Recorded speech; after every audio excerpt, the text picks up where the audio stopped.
The first season for the Renegades in the UFL has officially come to an end, y'all. That means that it's over for Hellraisers, at least for the 2024 season. But we gonna go out in style, baby. So thank you guys for jumping on with me, ride with me, vibe with me. Hey, y'all, let's raise some hell, baby.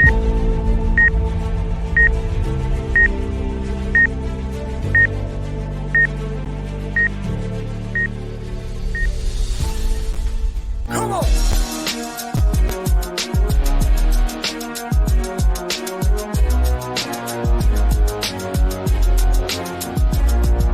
It's game time, but then it's more than the game. Yeah, it's my time, I'm steady moving the chains. We the kings, baby, but yo, we rolling, strolling. Ain't nobody gonna take the throne that I'm holding. I'll be bringing the boom in the southwest sun, or we can do it at night, but there's no way you can run. I'm breaking bones, like the music busting them amps. When I hit the end zone, fans are rocking the stands, cause I'm a sure bet. Representing the town, city of the cross is my stomping ground. That's literal, so y'all better give me respect. When you up in my house, your whole squad get wrecked. Gonna listen to your people while they rooting for you, cause once you all on my site, you ain't gonna know what to do. When the smoke clears from the ruckus I bring, y'all had better bow down. You can call me the king now. That's right, baby. Call me the king. I am the king of these airwaves, baby.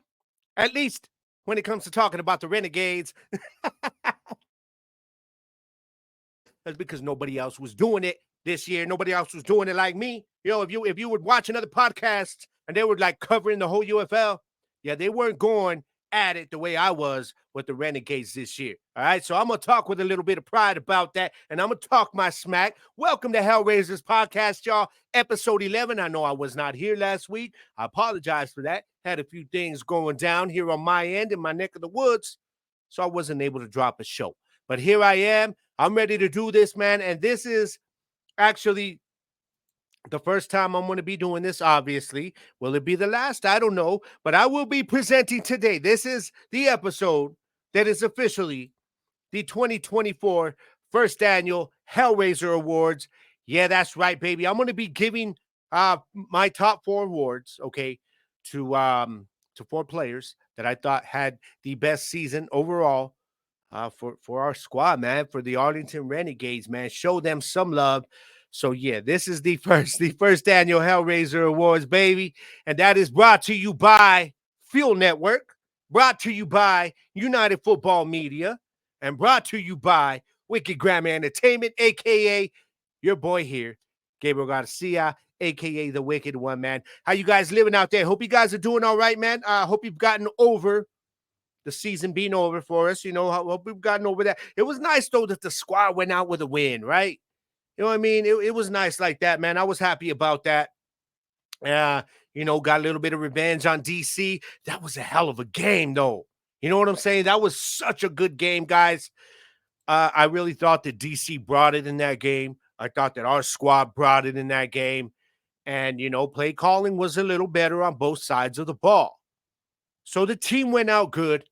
The team went out with a lot of pride, and they can hold their heads high, you know, at least for ending on the season on the note that they did, man. So much respect to our squad for going out as winners. You know, and then let's be real, y'all. This is one thing that I can at least say, and I don't care if it's reaching. I don't care. I'm reaching with this. But I'll tell y'all, at least there's only going to be a couple of teams now that actually we'll say 3 teams that can say that that their season ended with a win in the UFL. Let's be real. And I'm not even lying about this. Of course, the first team is going to be the big one. You know, whoever wins the UFL championship, it's either going to be San Antonio or Birmingham. They can say that they were ending the season on a win. Loser cannot. Memphis Showboats. They took out Houston.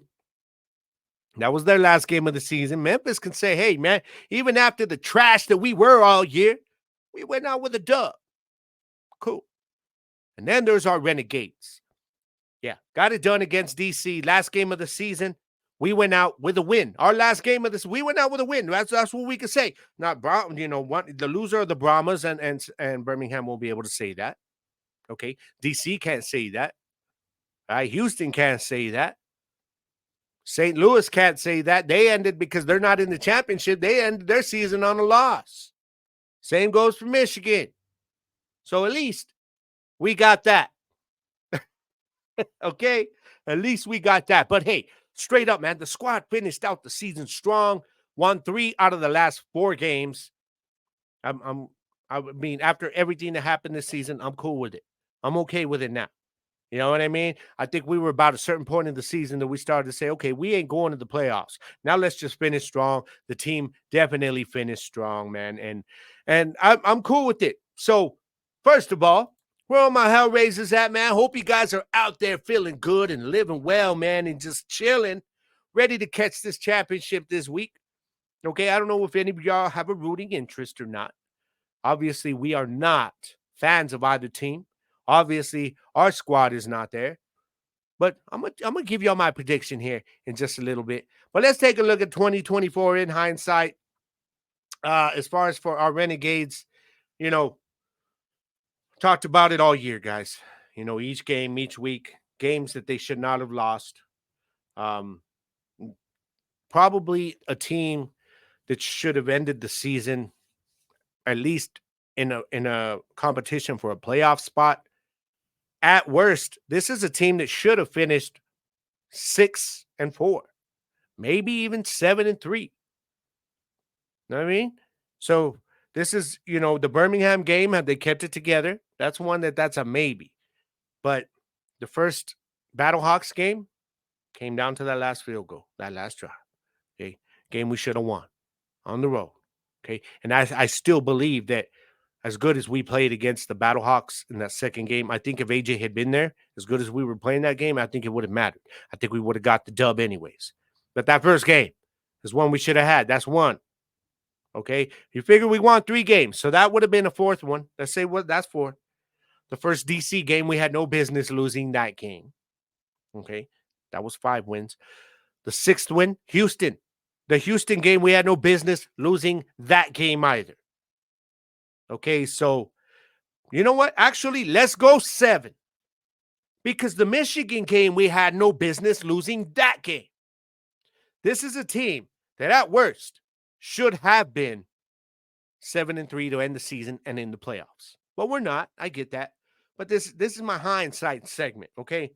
This is what should have been, but we weren't. We knew the offense was probably the best offense in the league all year. Definitely the best passing offense. And the second half, Davion Smith he came on, man. He did. So we got to take it in stride, y'all. Just know that this team was much better than what their record showed. I think they could have gone toe-to-toe with any of these 4 playoff teams, if I'm being real. The way we were playing, especially at the end of the season. And can you imagine? We had been in there, and then the way we closed out this season, nobody would have wanted to play us right now. Because we were closing out the season the way we did last year. It's just too bad that, the defense couldn't catch up to the offense all season. It's too bad that coaching was bad most of the year, especially on the coordinators' positions. So what happens next year? All right, this week's segment of Know Thy Enemy is UFL 2025, and that's taking a peek into next season, okay? But before I do, for those of you watching on Fuel, we appreciate y'all, by the way. Thank you for tuning in on Fuel. I'm going to hit off to a commercial right quick, so don't go nowhere, Hellraisers. I'm going to be right back, all right? Yeah, it's about that time to go right into 2025. We are going to look ahead. Welcome back to Hellraisers Podcast, episode 11. My bad. I just saw the graphic up there, man, that I didn't change it when I was getting my stuff ready. And that just takes a second. See? Voila. Just like that, baby. Welcome back, everybody. Thank you guys for tuning in this week. As I am going to be taking a hiatus. Okay, I don't know if I'll be back next year. I'm going to be real with you guys.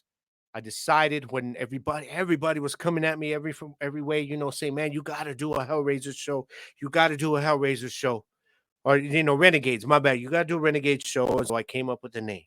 I came up with the concept. I came up with the logo, everything. And I was still like, but you know what? I said, I'm going to go through with it. I'm going to give it a season. Okay. And it was a good season. I thought I had some good shows. I mean, I would appreciate y'all if you would hit me up with your emails. You see all of the everything scrolling there on the bottom is all my email and my social medias. I'd appreciate some feedback.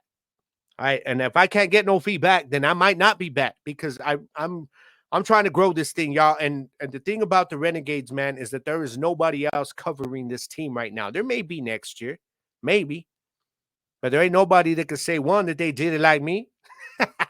And there's nobody that can say they were the first to do it. Okay. Even the Renegades don't have their own podcast covering their squad. Nah, nah. So I'm very proud of that. I would appreciate the not only the support, but just give me some feedback, y'all. Do y'all want me back next year? Should I do this show again next year?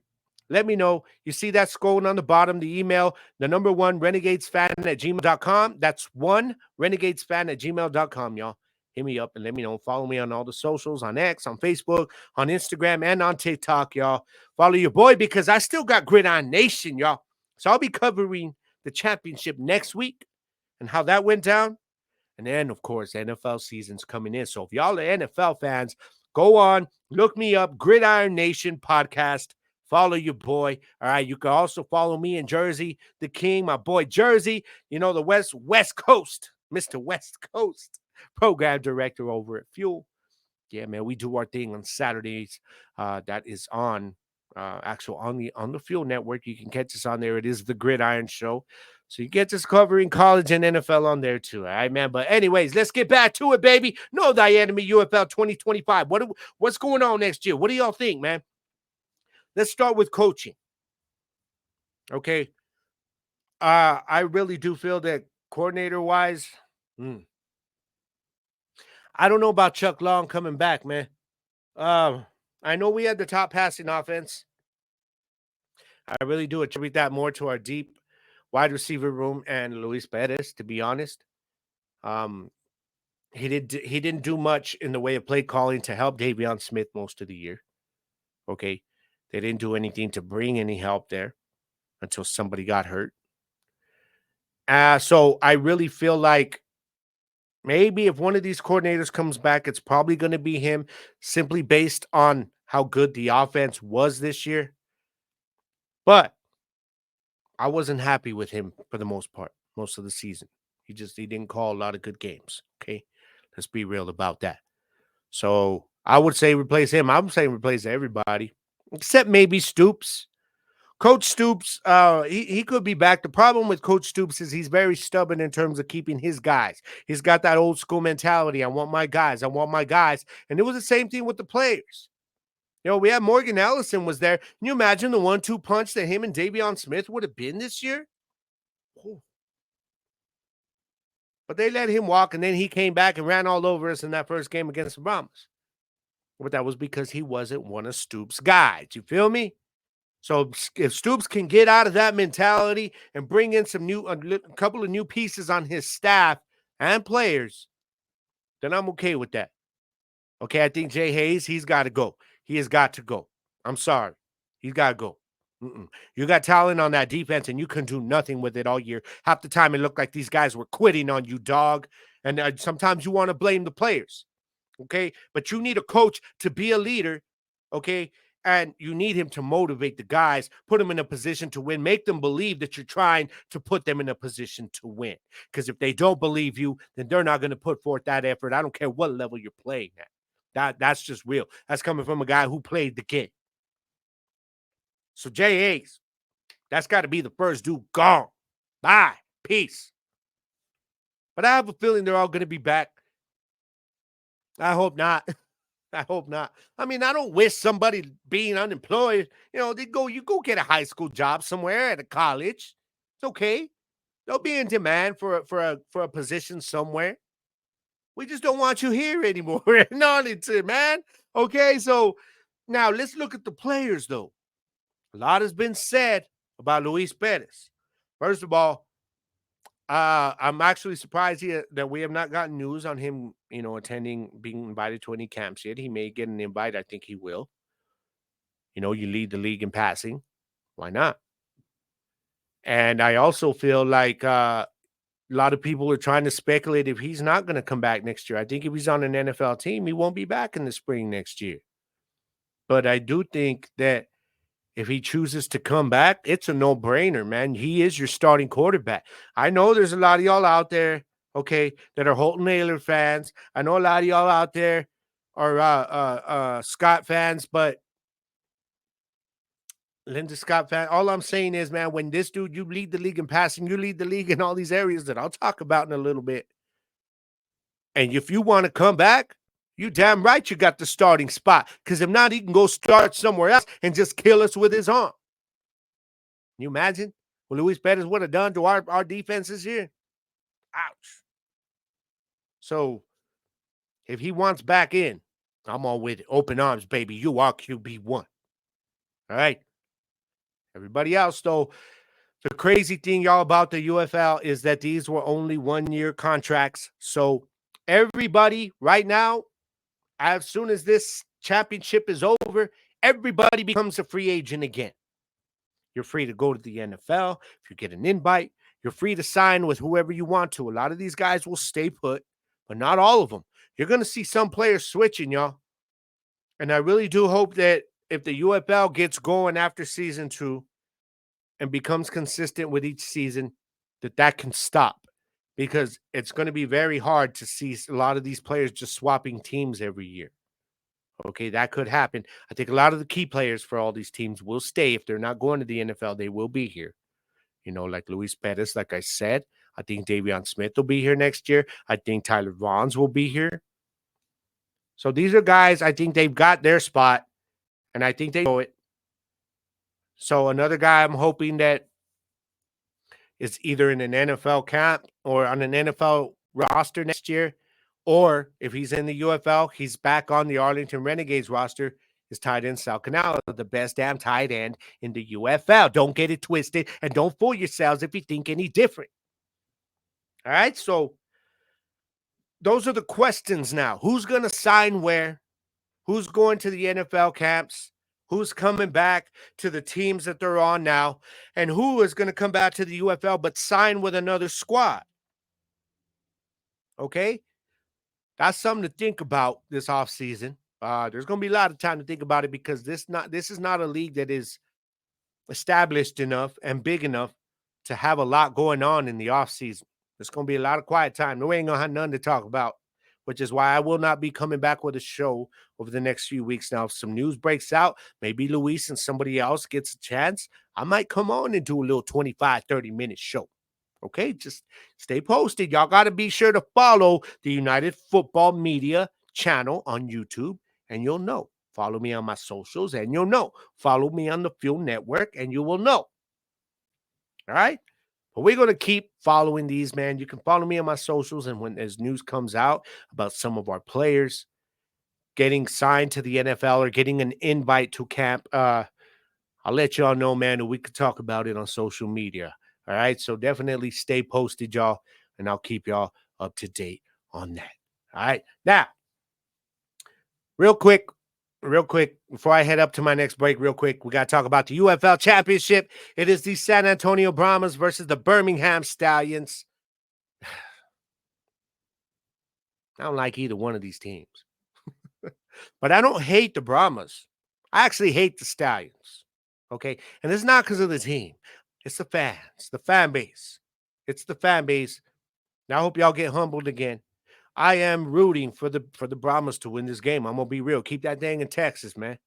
You keep that championship trophy in Texas, so that way the Renegades know it's there. It's right there next door. We got to go back and get it next year. We got to go up and get that thing. So, yeah, that's what I'm talking about. I will be rooting for the Brahmas. Now, who do I think is going to win? That's a whole other thing. See, I can also pick without thinking of my heart, but man, this thing's going down in St. Louis. And the Brahmas already beat the Stallions once this year, y'all. Brahmas are bringing that strong defense, man. Crazy front seven has been nasty this whole second half of the season. And that run game now with McFarland back, oh my gosh. It is bad. But then you've got Birmingham Stallions. Now, they looked horrible last week. They have not looked good the last few weeks. They're not playing their best ball.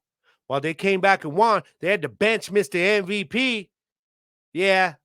What I mean, can you imagine in the NFL? Can you imagine Kansas City benching Patrick Mahomes because they're losing in the playoffs? It would not happen. They would take the loss and be done with it.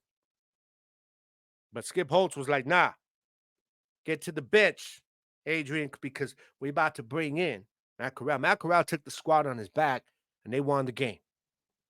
Okay, now Adrian Martinez is starting. I have a feeling he's going to be on a short leash. So, I don't know. I'm looking at the way the two teams are playing, and I like San Antonio's defense a lot right now. A lot. I'm going with San Antonio to win this game, and I'm going to give you all the score. I'm thinking San Antonio wins. I'm thinking that they're going to keep it low scoring. It's going to be a defensive ball game. They're going to run the ball. I like San Antonio to win this game 20-15. How's that? I'm going to take that. I'm going to run with it. Lock it in, baby. Place your bets. And if you win by that score, kick me down a little something, man. It's all good. It's all good, man. Kick me down. I don't want a lot. You know what I mean? So that's what I got. I got San Antonio. If y'all disagree, we'll go on and hit me up on my socials that you see scrolling there on the bottom and debate about it with me. Let's have some fun. Let's debate some football if you like talking football, and let me know why you think I'm wrong, and I'm going to tell you why you are wrong, that the Brahmas are going to win this thing. That's what I'm talking about. All right, man? So I'm going to catch up with you guys here in just a little bit. Going to take one more break for everybody watching on Fuel, so do not go nowhere, all right? I'm going to be right back, y'all. Yes, y'all. Welcome back to Hellraisers Podcast, Episode 11, the final one of the UFL regular season 2024, the final episode of Hellraisers Podcast for this season, man. It is sad. It's sad. Man, I was hoping to be talking about a championship, y'all. I had a tweet that I posted up at the beginning before the season started, and it was predicting that the Renegades would win the 2024 UFL championship. Did not age very well. But I got plans on what I'm going to do with that tweet.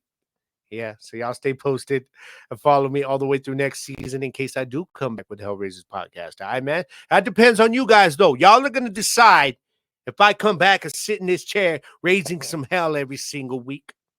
All right? So y'all let me know. But now, it is officially that time. Officially that time for the 2024 first annual Hellraiser Awards. Yeah, that's right. Brought to you by the Fuel Network, brought to you by United Football Media, and brought to you by me. I'm just saying. I am just saying that I am the ultimate Hellraiser when it comes to calling out our squad for a bad game, and when it comes to trash talking the other teams that weren't going into another game. Because it's just fun to do it, man. I love to do it. But let's get right to it, man. Now, 2024 first annual Hellraiser Awards. I got 4 awards to get to. Okay, and my first one is going to be the Special Teams Player of the Year. Now, I was thinking about all this, and I thought about the kicking game, and I'm like, we switched kickers. Even though Gabriel was really good when he came in, but he didn't play the whole season. And then we had Juwan Manigo, and I was like, okay, for a while in the season, he actually led the league in kickoff return yards. But then he started fumbling the ball on punt returns and kickoff returns. And that came into my head. I said, I can't do it. So I decided to roll. Yes, right. Special Teams Player of the Year on the first annual Hellraisers Podcast official 2024 Hellraiser Awards. Special Teams Player of the Year goes to punter Marquette King. Yeah, man. Former NFL punter, man. This dude is trying to get back in the league. He is a veteran. Had himself a good year, y'all. He had himself a good year. 48.5 was his average punt return. That led the UFL. The closest one was 3 yards less by average. That is big. So shout out to Marquette King for getting this award. I wish I could send you something, dog. But for now, it's just showing you love for having a great season, punting that ball, man. Leading the league in your punt average. And also, if y'all going to be watching this championship, if you're going, show some love, man. He's going to be performing at halftime and he's going to be doing his brand of hip hop, R&B, and stuff. And I was when I saw this posted on the UFL, it pissed me off a little bit when I went to the comments section, man, because people were hating on it. They're bashing him. Oh, why is this dude, man? Why is he performing? And a lot of them don't understand that he does. He's a music artist. He's a recording artist. But why are you hating on the guy? People are like, oh, why didn't they get somebody who's noteworthy? First of all, y'all don't understand. This is a startup league. Not a lot of money. The Super Bowl.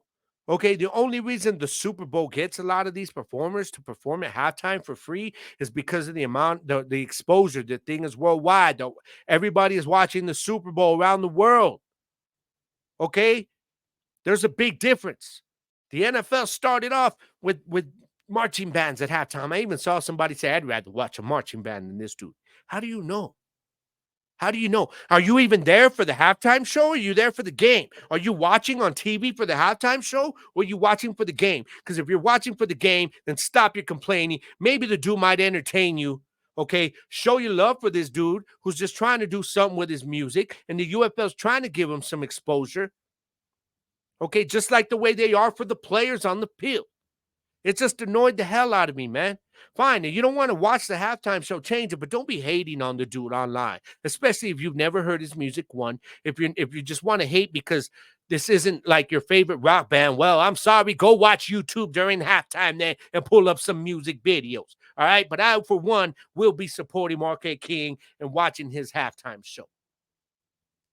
That's all I got to say about that. Now let's move on, man. Again, congratulations, Marquette King. Let's move on. Because the Defensive Player of the Year for Hellraisers Podcast 2024 Hellraisers Awards, Hellraiser Awards. The Hellraiser Award for Defensive Player of the Year goes to, linebacker Donald Payne, baby. Oh, he was balling this year. He was balling. All right, so first of all, I don't want to hear anybody saying like that everybody on our defense was trash this year, because we actually have talent on this defense, which is why I'm talking about Jay Hayes being gone. You have talent there. He didn't know how to use the talent. The play calling was trash most of the season. But I'll tell you one thing. Linebacker Donald Payne was there all season long. 10 games played, baby. 2 forced fumbles on the season. 2 sacks. All right, 4 tackles for a loss, 63 tackles. That was 6th in the UFL, and that led the team by a mile. So much respect to linebacker Donald Payne, this year's first annual 2024 Hellraiser Awards Defensive Player of the Year winner. Linebacker Donald Payne, he is a guy that I see coming back next year. If he's not in an NFL camp or on a roster, I think he will be back, and I think he will be the guy who spearheads that defense, especially if we have a new defensive coordinator. This is the guy you want all season long. He was all over the field. You saw him making plays. Okay, you saw how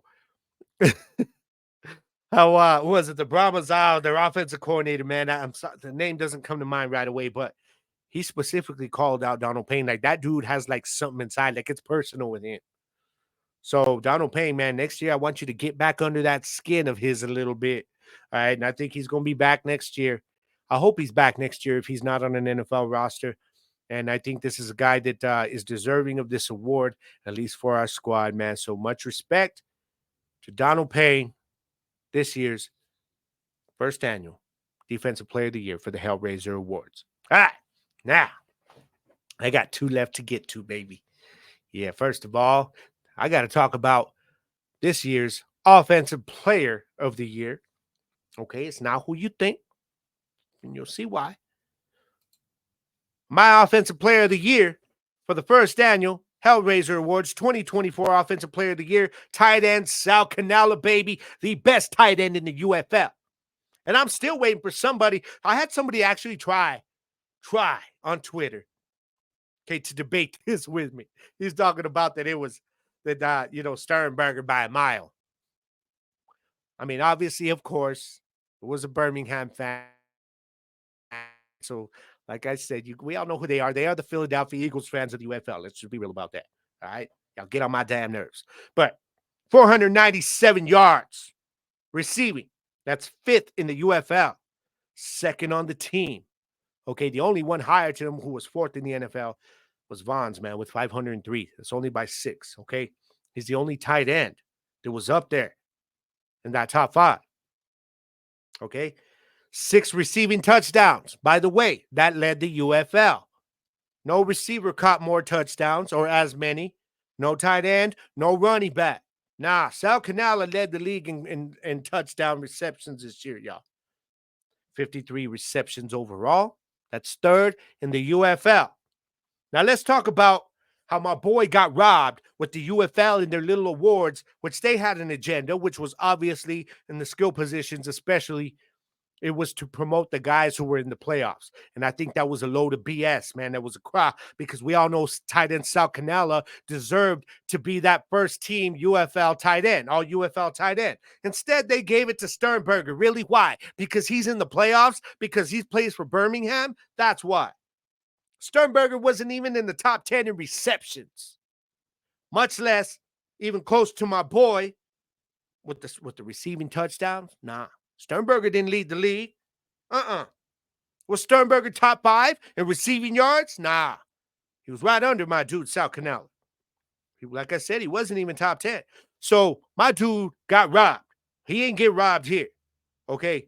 Overall on our offense, those skill possession players, this was the position players. This guy was the one who week in and week out was a problem for defenses. So, yes. My first annual Hellraiser Awards Offensive Player of the Year goes to tight end Sal Cannella, the best tight end in the UFL by a mile, and a guy that I think will be back in an NFL camp again this year with an opportunity to get into the league for 2024. So much respect to Sal Cannella, my favorite tight end in the league too, baby. And now it is time. It is time to go to what I like to say this is like the MVP of Hellraisers podcast for the season. This is my choice for the MVP of the team. Okay? He's also my choice for MVP of the league, but that is whatever. He's definitely should have been the offensive player of the year. But again, the UFL with their stupid little agenda, I get it, but I think it's wrong.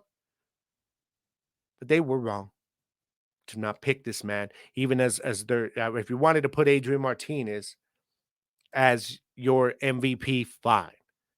But the fact that Hakeem Butler was the offensive player of the year for the UFL, no, I still don't sit right with me, especially because that dude did not do what the offensive player was supposed to do when you're at home in front of 30,000 plus in the XFL championship. Boy, you better ball out. Oh, the UFL's little offensive player of the year did it. Oh, yeah, 53 yards. What did Hakeem Butler do? No touchdowns. His team lost. I guarantee you one thing. If my Hellraiser of the year had been chosen, had been there, I shouldn't say had been chosen, but if he had been there, I think he would have lit it up. He would have done his part. But you know what? This is my big middle finger to the UFL, because my Hellraiser of the year, the Arlington Renegades MVP of the year, the best player on the team, as it should be, is our quarterback, Luis Perez. All right, this was the dude who did it all this year. He was the reason that we were in games this year. Okay, he was the reason that we should have won more games this year. 2,309 passing yards, led the UFL. By the way, he was the only quarterback, not even your little Mr. MVP who likes to run all over the field, your running back that you call a quarterback and got benched in the conference championship, Mr. Adrian Martinez. Nah, he didn't even get close to 2,000. Okay, and I get it. He didn't play the whole year. Okay, but that's because the guy that he was benched for started the season, earned the starting spot.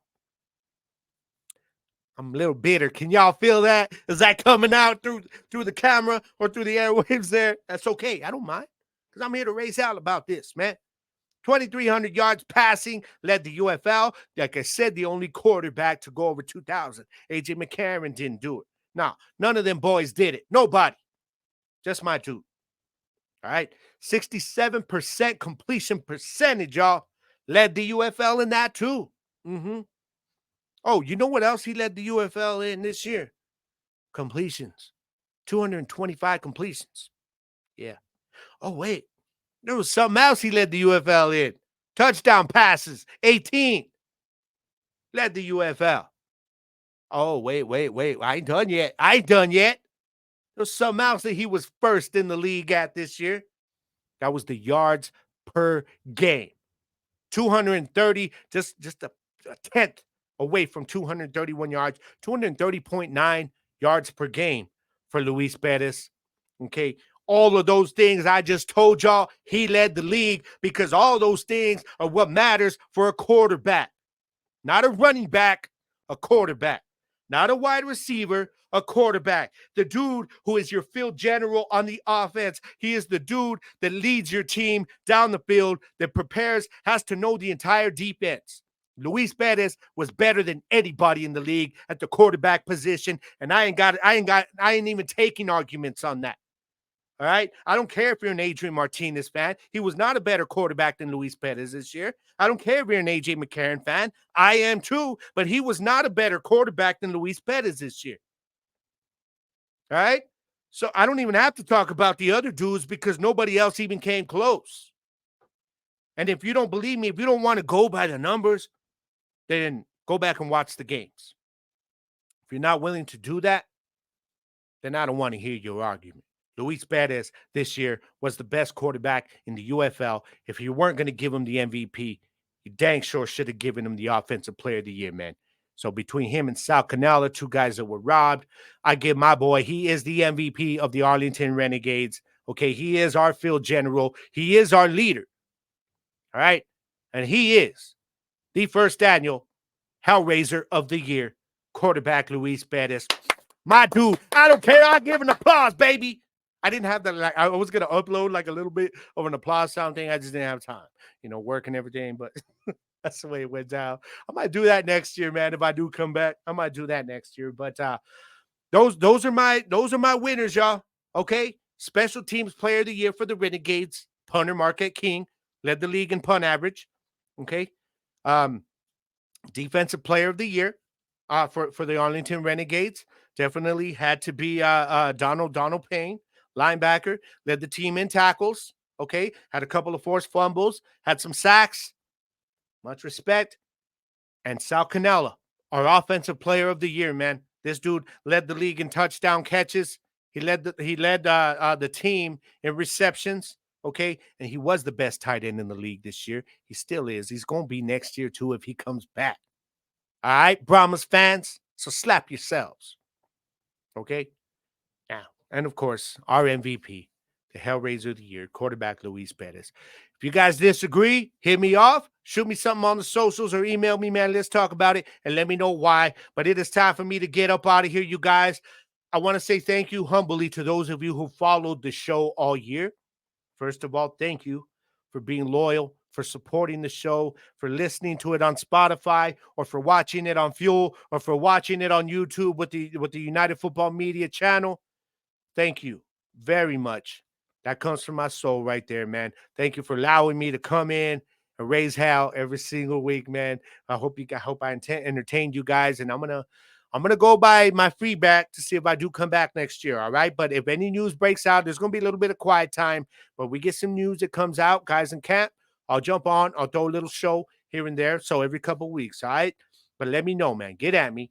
And real quick, to the guys at United Football Media, thank you. Ace, Webb, all of you guys just, you guys took me in with open arms, man. If I had questions, I know I wasn't that active always on the Discord channel, but I always kept up with what you guys were talking about. And anytime that there was something that interested me or we were playing or something like that, I would jump in. Okay. So I just want to thank you guys for welcoming me with open arms. I'm hoping to be back next year, but I'll keep trying to run the shows through in the off season. It's going to take a little bit of a break, and then I'll figure out what I'm going to do. But thank you guys, man. I do hope I come back next year. I got to get some feedback from the listeners. Make sure we're going to have some people watching. I got to go back look at the numbers of the views on the United Football Media channel and see what they look like, all right? But if I do come back next year, which is a very strong possibility, all right, I'm going to take this whole off season to plan my strategy to build it up, man. So I'm going to give y'all a little bit of hell raising it's going to blow this thing up so that when week 1 comes, maybe we'll be like, man, we're hyped. We've been hearing about his show all off season. Let's go. All right, so thank you guys at United Football Media, man. It's always much respect from me to my counterparts, man. I always enjoy every one of you guys' shows, and y'all make sure to go on and follow the United Football Media channel. Follow every one of my boys, man. They'll be having some good shows, all right? Now, also, my boy, Jersey the King, over at the Field Network, man. This is the dude that really convinced me to do this show. He was like, man, you got to do it, bro. You got to. You got to. So I did it. I enjoyed it. I've loved it. And I got to thank you, brother, for being there, for helping me just to get everything going with this, man, helping to up my streaming game. You know what I'm saying? For being my middleman with the Fuel Network, man, and you doing what you got to do to make sure that you're highlighting my show. I appreciate you, dog. That is my brother from another mother, y'all. Jersey the King. Y'all need to go back. I did have him on earlier in the season. He was our adopted Renegades fan, and I'm so sorry, dog. I brought you in on a losing season, but you know what? You showed your loyalty, my brother, and I appreciate that. I do, because he hung with us all year, even through a losing season. But straight up, man, I've always been a big supporter of this show and my Gridiron Nation show, and he helped Hellraisers be what it was this year, man. So much respect to my boy Jersey the King and everybody over at the Fuel Network. Y'all need to go on your Roku device or Amazon Fire Stick, download it, follow them on social medias. They're on Facebook, they're on Twitter. It is the Fuel Network. Y'all go on and check it out, man. Thank you to each and every one of you for riding with me and raising some hell with me through this entire rough season. Oh, but it was fun. It was fun in hindsight, when I look back on it. I had a lot of fun doing this, man. Y'all want me back next year? Let me know. Make your voice heard. All right. I am out of here, y'all. It is time for me to roll up out of here. But before I do, I'm going to leave y'all with this message. Going into the offseason, it was a tough year, guys, for our team, right? And I kind of like to look at football as my escape, and podcasting and talking about it as my escape. But I also look at these players, man, and this is their bread and butter. This is their career. I got my job. This is my escape from my job. For these guys, this is their job. It was not an easy season for the players on our team. Can you imagine, for most of us who were so angry and hurt at every one of those last-second losses and collapses, can you imagine how the players felt? Tenfold what we were feeling. So just keep that in mind. Let that give some new perspective on the respect for these guys and what they're going out and doing. And while you're doing that, I want you to take that and also take it into your life, man. Whatever it is, whether it's your job or whatever, man, just know the adversity is going to be there. But just like these guys did, man, they finished the season, but you got to finish the day. You got to finish the week, whatever it is. Get through it. I know you can. You know you can. Adversity is going to be a part of everyday life, man. But you know what? Life comes in sometimes, and it tries to give us hell. Yeah, it does. But you know what you got to do? You got to step into life's little situation that it's giving you, and you bring your own brand of raising some hell. I want y'all to look at all life's problems, and you look at it, you say, bring it, and you raise some hell. I am Gabriel Garcia. I'm going to catch you guys sometime. Holler at your boy. Let me know if you want me back next year, and I will probably be here raising some hell every single week. I am out, baby. Hellraisers, it has been fun. I'll catch you guys in a couple of weeks. I'll pop up with a little episode just out of nowhere, so y'all can stay posted to the social medias, all right? I'm out, baby. It's all one love. Peace. Veins, and every time they say my name, it's because I'm killing the game. Bring your best, ask yourself, do you know what you're doing? Go on and call your people, tell them trouble is brewing. Tell them wicked is here with an army of kings. My game is fully extreme, a human M16. Put your battle gear on, if you think you can beat me. But yeah, I'm like Zeke, all you gotta do is feed me.